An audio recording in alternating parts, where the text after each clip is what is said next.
नमस्कार मित्रांनो, मराठी युनिवर्स या यूट्यूब चॅनेलवर सर्वांचे मनापासून स्वागत. आपल्या या चॅनेलला सबस्क्राईब करा आणि बेल आयकॉन प्रेस करा. मित्रांनो, स्वामींनी सांगितलेले हे एक रहस्य ज्यांना समजेल त्यांचं आयुष्य पूर्णपणे बदलेल याची मी खात्री देतो. यासाठी हा व्हिडिओ सर्वांनी शेवटपर्यंत बघा. एका गरीब माणसाने एका झाडाखाली बसून एकच गोष्ट विचारली होती, स्वामी, माझं आयुष्य असं का? आणि स्वामी फक्त हसले. काहीही न बोलता डोळ्यातून एक नजर टाकली. स्वामींच्या नजरेत एक रहस्य लपलेलं होतं, ज्याचं उत्तर त्या माणसाला मिळालं, पण शब्दांमध्ये नाही. आज मी तुला तेच रहस्य सांगणार आहे. तेच रहस्य जे आजपर्यंत कुणालाच कळलेलं नाही, पण ज्यांना समजलं त्यांचं संपूर्ण आयुष्य बदललं. आणि कदाचित आज तू सुद्धा त्याच वळणावर आहेस.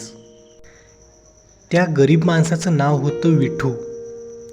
एका लहानशा गावात राहणारा, खूप साधा पण अंतःकरणाने स्वच्छ. कामधंदा नाही, पोटाची खळगी भरायची सुद्धा मोठी कसरत. आई वडील गेलेले, पत्नी आजारी आणि सगळ्यात मोठं म्हणजे तो स्वतःला कमी समजायचा. नेहमी स्वतःला दोष द्यायचा. माझं नशीबच वाईट आहे, कदाचित देव मला विसरला असेल, अशा विचारांनी त्याचं मन आतून मूक ओरडत असायचं. एक दिवस त्याने काय केलं, तो सगळीकडे फिरला, सगळं केलं, पण आता शेवटची आशा म्हणजे श्री स्वामी समर्थ. तो माणूस अक्कलकोट गाठतो, डोळ्यात आसवं. हजारो भक्तातून वाट काढत तो स्वामींना नमस्कार करतो आणि स्वामींच्या डोळ्यात पाहतो आणि स्वामींना म्हणतो, स्वामी, माझं आयुष्य असं का?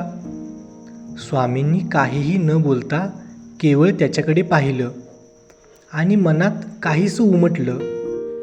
स्वामी म्हणाले, बाळ, ज्याला स्वतःची किंमतच माहीत नाही तो जगाला काय मिळवणार? तूच स्वतःवर विश्वास नाही ठेवला तर माझ्यावर ठेवलेल्या विश्वासाचा काय उपयोग?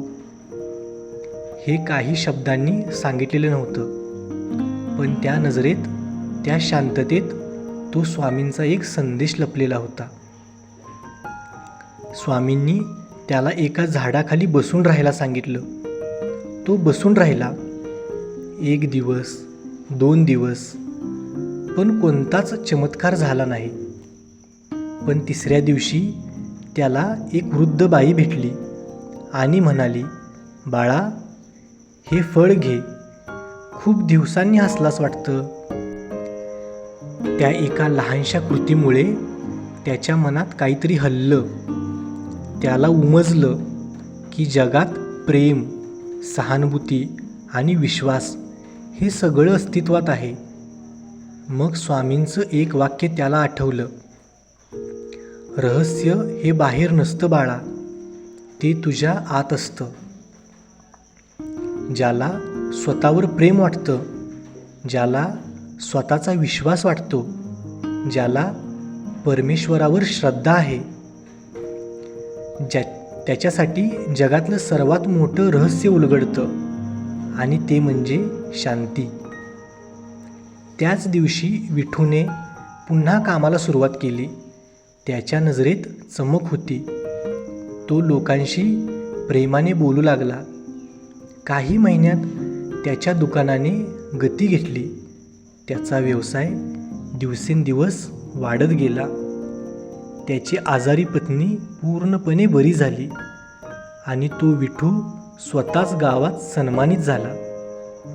पण सगळ्यात मोठं म्हणजे त्याचं अंतरंग बदललेलं होतं. त्याला आता समजलं होतं, स्वामींचं रहस्य म्हणजे चमत्कार नव्हे, तर अंतर्यामी जागृती आहे.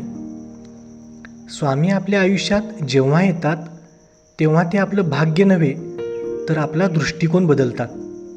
आणि हाच बदल सगळ्यात मोठा चमत्कार असतो.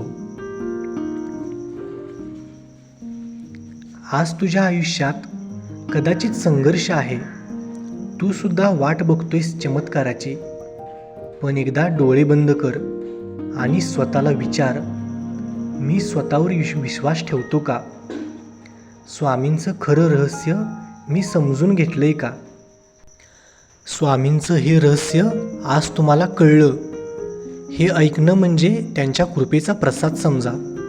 आता तुमच्या मनात जर खरंच विश्वास असेल तर एकदा कमेंटमध्ये जय जय स्वामी समर्थ असं लिहा आणि हा व्हिडिओ शेअर करा. कारण कदाचित कुणाच्या तरी आयुष्यात आज स्वामींच्या कृपेची गरज असेल. स्वामींचं रहस्य म्हणजे स्वतःला ओळखणं, स्वतःवर विश्वास ठेवणं आणि कुठल्याही परिस्थितीत देवावरचा विश्वास न हरवणं. जर तुम्ही हे करत असाल तर स्वामी तुमच्यातच आहेत. मित्रांनो, तुम्हाला जर हा व्हिडिओ आवडला असेल तर या व्हिडिओला लाईक करा आणि ज्याला गरज आहे त्या तुमच्या मित्राला हा व्हिडिओ शेअर करा आणि आपल्या चॅनलला सबस्क्राईब करा.